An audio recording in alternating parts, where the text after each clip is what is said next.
Et salut les petits potes, on se retrouve pour le premier épisode de 5MS, 5 minutes sur The Night Manager. N'hésitez pas à laisser votre avis sur ce format dans les commentaires pour que je puisse l'améliorer.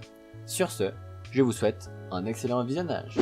The Night Manager est une mini-série américano-britannique diffusée du 21 février au 27 mars 2016 sur BBC One. Réalisée par Susanne Bier, la série comporte une saison de 6 épisodes d'une durée moyenne de 50 minutes. Susanne Bier est une réalisatrice danoise ayant réalisé bon nombre de films. Mention spéciale à After the Wedding avec Mads Mikkelsen ainsi que Brothers qui a eu droit à son remake américain en 2009. Ce sont les deux films que j'ai retenus de sa filmographie et donc que je vous recommande.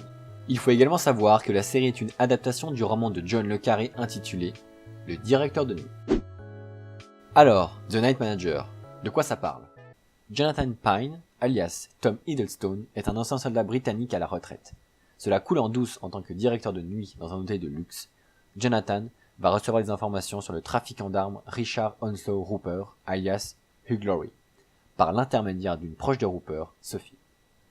Au moment où Sophie se fait assassiner, Jonathan s'expatrie en Suisse pour pouvoir continuer sa vie, mais se fait contacter par Angela Burr, interprétée par Olivia Colman, une enquêteuse britannique qui va lui proposer d'infiltrer le réseau de Roper. Jonathan, n'ayant plus rien à perdre, se lance dans cette mission dans l'espoir de venger Sophie.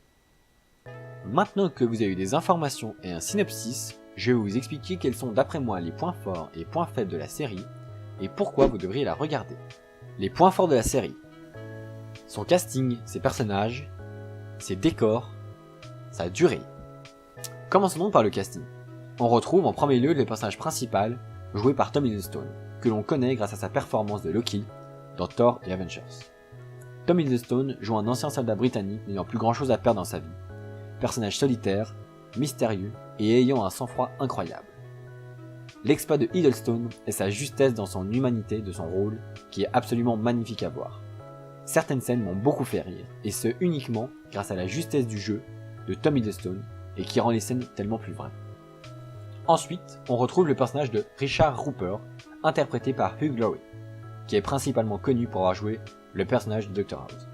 Hugh Laurie est pour ma part l'acteur qui m'a le plus surpris dans la série dans son ensemble. Le personnage joué par Hugh Laurie est un connard vicieux, un connard intelligent, mais surtout un connard qui instaure la peur comme personne. Ayant vu la série en version originale, la voix de Hugh Laurie m'a complètement envoûté. À chaque fois qu'il parlait, on ressentait la peur qu'il instaurait. You sleep now. Tomorrow we'll find out who you really are.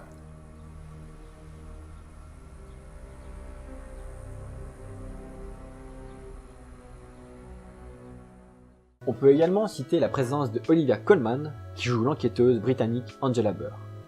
Olivia Colman, connue notamment pour son rôle dans la série Broadchurch. Elle joue ici une femme qui est à bout, mais qui persiste pour pouvoir coincer Roper. Et c'est beau, putain. On retrouve également en personnage secondaire un des bras droits de Richard Roper, joué par Tom Hollander. Tom Hollander qu'on peut retrouver dans la série de Steven Knight, Taboo. Parlons maintenant des décors. La série nous fait voyager à travers beaucoup de pays aux paysages incroyables. La Suisse, l'Égypte, Palma de Majorque, ou même dans un désert vide qui se transforme en magnifique feu d'artifice de missiles. Les décors, c'est sympa, mais sans la réalisation de Susanne Bier, ça n'aurait pas été pareil. Ces merveilles d'images nous aident à nous évader dans cet univers et à mieux suivre ses personnages. Je vais finir en vous parlant de la durée de la série. Je tiens à vous rappeler que c'est mon avis et uniquement mon avis. Étant quelqu'un contaminé par la flemme, les longues séries ne sont pas vraiment ma tasse de thé. #topmodel.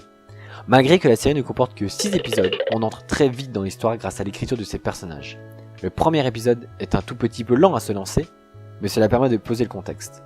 Ensuite, tout l'épisode s'enchaîne très vite, et j'étais même déçu d'avoir fini tant l'histoire nous tient en haleine, et que ses personnages sont attachants. La durée de cette série est donc pour moi un gros point positif, car elle a réussi en moins de 6 heures à me faire entrer dans son histoire, me faire aimer ses personnages et à me faire kiffer. Et ça c'est beau putain. En conclusion, je ne peux que vous conseiller cette mini-série que trop peu connue. Si vous aimez Tom Hiddleston ou Hugh Laurie, foncez. Sinon, foncez aussi. Voilà, petit message de fin de vidéo. J'espère que ce premier épisode vous aura plu, qu'il vous aura donné envie de regarder la série si vous n'avez rien à regarder. Je tiens à vous rappeler que vous pouvez me donner votre avis dans les commentaires de la vidéo pour me dire quoi modifier, quoi améliorer. Si le format ne se prête pas vraiment, dites-moi ce que vous pensez tout simplement. Et on se retrouve pour la prochaine vidéo. A bientôt!